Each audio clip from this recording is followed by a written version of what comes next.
Are you ready, kids? Because I, the Adventure Jew, am not sure if I'm fully ready to brave the Kelp Forest Caves. But it's part of the quest. We must do it. Hey, it's... Hey, kid, I could really use your help if you had some time to spare. Sure, Barnacle Boy, what do you need? I'm trying to recover my lost energy crystals that power my new secret superhero power. It seems the robots have found my supply and have hidden them in this cave. Secret superhero power? Oh, what's it do? What's it do? What's it do? If I told you, it wouldn't be a secret, would it? Just trust me. It's finding these crystals. I'd go searching myself, but my bunions are acting up today. Well, then you rest those super bones of yours. I'll get searching for these crystals. Yeah, given Barnacle Boy's age, I totally understand why he wouldn't feel up to getting these crystals himself. Especially considering just how elaborate this place is. Luckily, one of them's found right off the bat. Also, remember those stone tiki puzzles? We got more of them. This means we'll have to be switching around between SpongeBob and Patrick quite a lot in order to make it through here. And this is part of the reason why the Kelp Caves are so infamous. You could spend like a half hour in here, maybe even longer. Because you'll be at such a loss of what to do in order to move forward. I know I was. And it's not a pleasant memory at all. What makes this worse is that sometimes you'll need to find another stone tiki that you placed on a different pedestal to move it to another one in order to 100% the place. I was stuck here for so long. Luckily, this crystal is also pretty easy to get. And here we have another little rocket puzzle. And interestingly enough, if you press the L1 button, you'll actually be able to line up a nice shot. Push, push, push, push. It was especially useful for the first segment. Also, the music in this part of the level doesn't help either. It's basically a slowed down, low-pitched version of the Kelp Forest theme. It's honestly kind of ominous.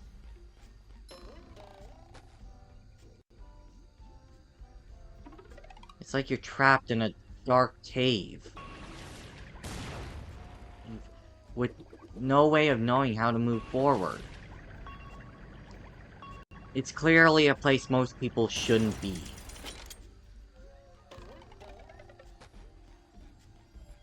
Honestly, playing through this level, I fully understand how Squidward felt when he was lost in the Kelp Forest.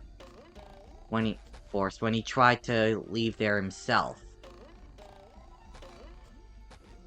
Basically, in that episode, SpongeBob and Patrick were relying on a magic conch shell for advice. Due to being part of some obscure conch shell club or something. I don't know. It's SpongeBob and Patrick logic. What did you expect?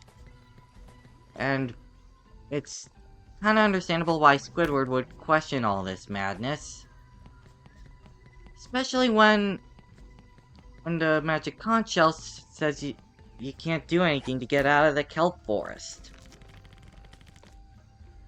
So Squidward, frustrated with what's going on, decides to find a way out himself. And goes through what looks like some kind of cave. Not unlike what we see here. Except it's a lot less empty. A lot less empty? I meant a lot more empty. And it's implied that a lot of time has passed since Squidward entered that part of the kelp forest as he was panicking and was quoted as saying that he ended up getting hopelessly lost. And, for the worst part, when he thought he found an exit, it was just back to where SpongeBob and Patrick were.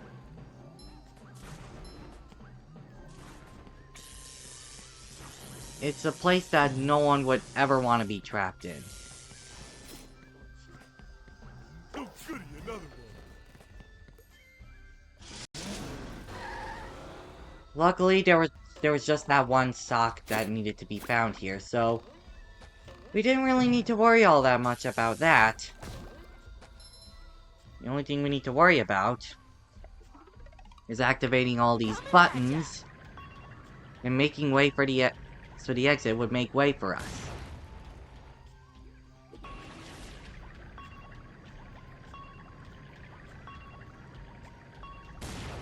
I'm just now remembering how awkward it is to control the cruise bubble.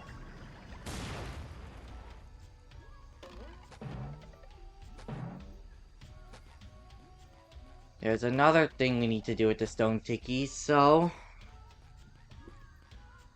let's switch back to Patrick. And bam!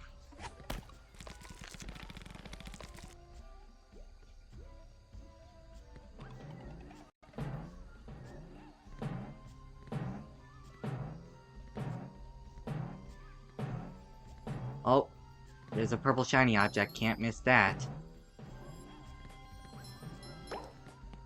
Alright. 2 more to go. We're making progress. We just need to keep this up. There is a segment where you can use a throw fruit to gain access to the next area, but the timing on the throw fruit is so strict that it's just preferable to not even bother.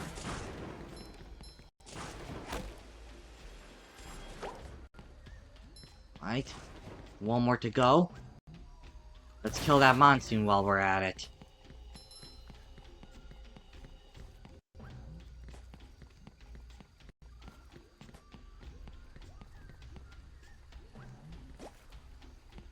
Oh wait.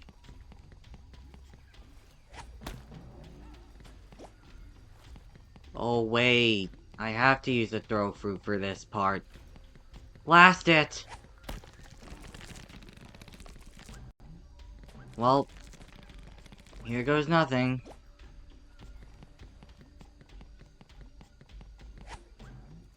I think there was a 3rd tiki I could have done for this part, but with how long it would have taken me to... Oh. Dang. I probably should have thrown that tiki first. Whoops. Yeah. Let's hope I can make it in time.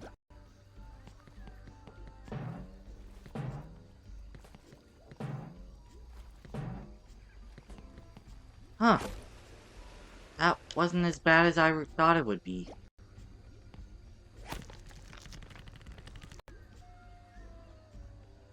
Well then, I'll take it.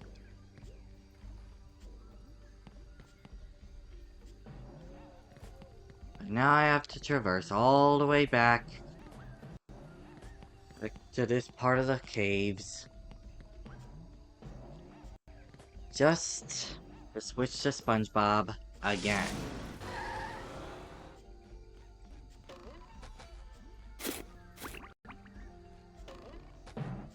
Also, something interesting I noticed about the power crystals is that they seem to have a purple glow to them. Almost like Crash Bandicoot's power crystals.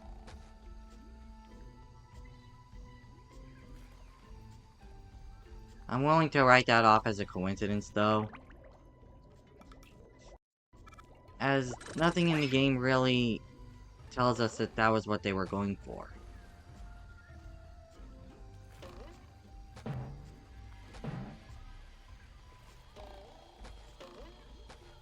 Well, they're more of a bluish purple, it looks like, but they're similar enough in color that I can't really declare any difference.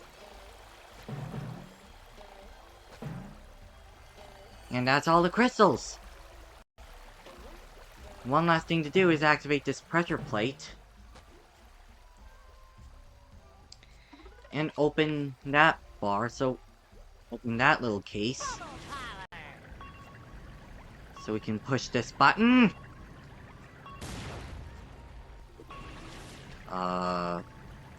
I said push this button. And finally make our way to the exit.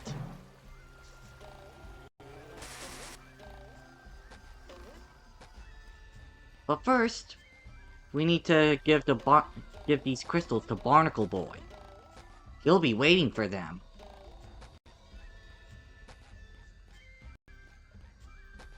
Barnacle Boy, I think I found all your crystals. Now I can see your secret superpower. All right, stand back. Oh boy. Ah, there. What happened? I gained the power to trim my nose hairs at super speed. Incredible. Yeah, I guess so. Well then, I need to return to Mermalair and get back to work. But here, take this golden spatula and go away. Of course, Barnacle Boy. I'm always happy to lend my services to my favorite superhero. If you ever run into trouble again, let me know. Yeah, sure, kid. Thanks. And goodbye. It sounds like Barnacle Boy still finds SpongeBob quite annoying. Honestly though, I don't blame him. As I said earlier in my playthrough, when I was little, I heard SpongeBob's laugh so many times growing up as I watched his show that it got really grating on my nerves. Especially in later seasons where he just does it constantly. But like I said, I'm kinda used to it again. I actually find it kind of endearing. Well, now, we're at the most fun part of the forest, the Kelp Vines. Hi, Mermaid Man. What are you doing here? Oh, hello, Kyle. I was trying to find some of our missing energy crystals when I came across this vine. In my younger days, I held the all-time speed record for vine sliding. You should try it. What a hoot! And if you can beat my best time, I'll give you another of these gold spatulas. Well, I am a bit busy with all these robots, but sure, why not? It does look like fun. Try not to fall off. Here we have the hardest challenge in the slide challenge in the game. Harder than anything Sand Mountain has to offer. The Kelp Vines swing. Too pretty. Cat, take it. I heard a lot of people really not like this part of the level because of how hard it is.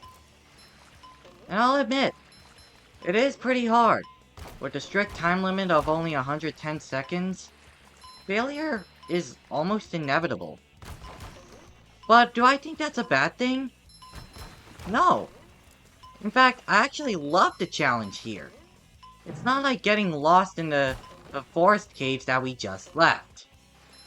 Although it doesn't seem to be as bad as I remembered it being.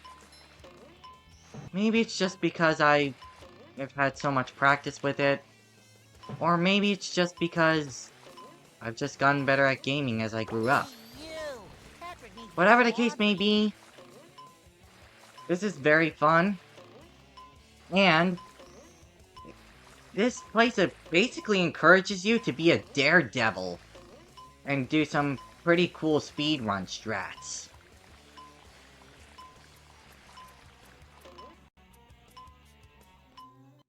Well, that could have gone better.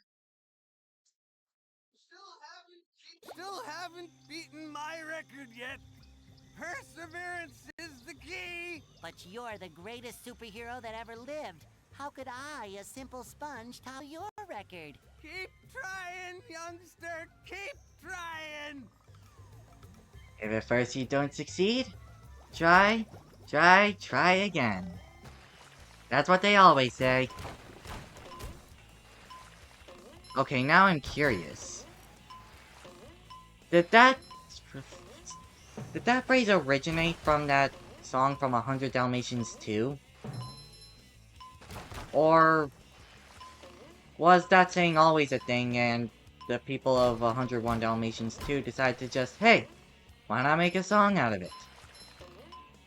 Now I'm curious.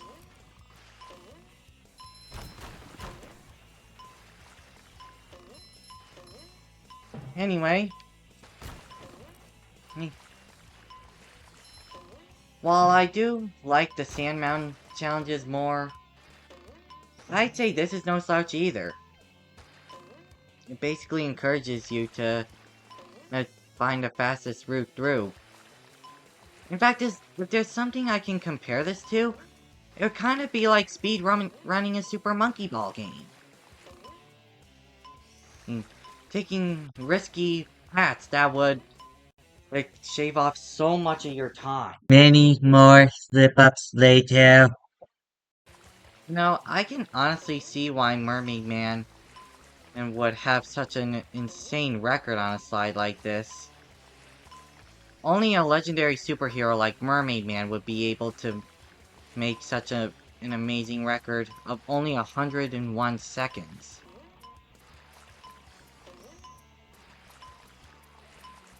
Let's see if I can make it. And there we go. Alright! Speedrun strats, baby!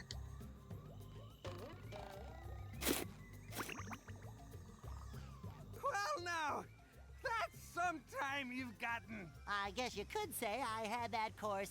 SpongeBob! You need to stop hanging out with Sans!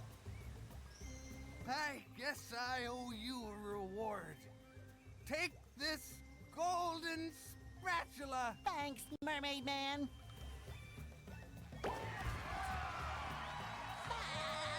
As hard as that was, it was pretty fun. Oh, funny line with Patrick and Mermaid Man here. Mermaid Man? Whoa! Is there evil about?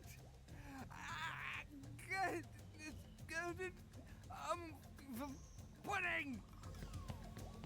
Pudding? Wow. Any luck beating my time yet, Mermaid Man? Huh? What? What are you talking about? Yeah. Young people these days always talking rock and roll gibberish.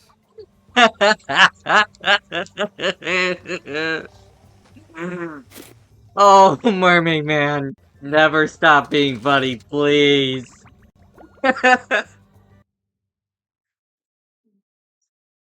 Oh, I love that guy. The show just wouldn't be the same without our favorite Aquaman. Anyway, let's report the good news to Mrs. Puff. Just my side. And deal with these robots while we're at it.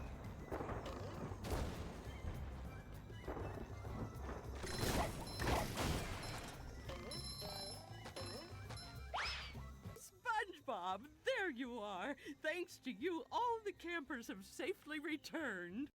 No problem, Mrs. Puff. Any self-respecting sponge would gladly help.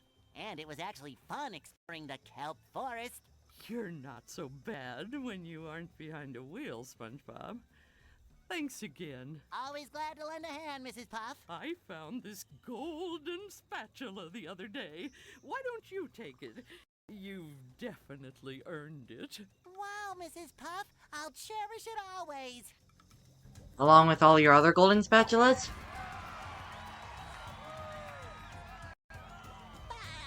Okay, that was weird. Anyway, we now have the Kelp Forest of Fear trophy. Now we can actually get out of here. Yeah, it was kind of fun exploring the Kelp Forest. And it was nice to hear this cool music. But, oh, right. That slap in the face leaf. I'm just going to ignore that we ran into that thing and get out of here. Finally. Funny thing is, at the end of the Club SpongeBob episode, there was a scout that happened upon the trio, who also had a magic conch. And guess what the magic conch said when he asked what they do now that they've been found? That's right. Magic conch said, nothing. And the three said, all hail the magic conch, and just sat down. With Squidward following soon after. Guess he lost all hope. Come to think of it, how did they ever escape the Kelp Forest? I wonder if... Oh, maybe a search party went after them. That would make sense. So, do you want to trade shiny objects for a golden spatula? That's quality craftsmanship, that is. Come again.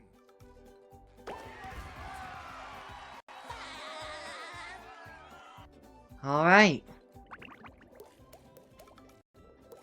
3 more shiny object segments.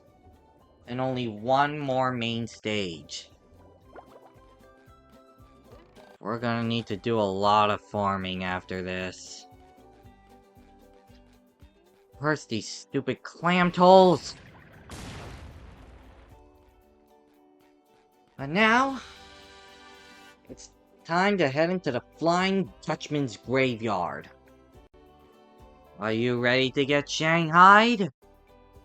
If you are, make sure you like the video, subscribe to the channel if you haven't already, and hit that notification bell so you get notified when I upload. See y'all next time, and remember, get good or get out.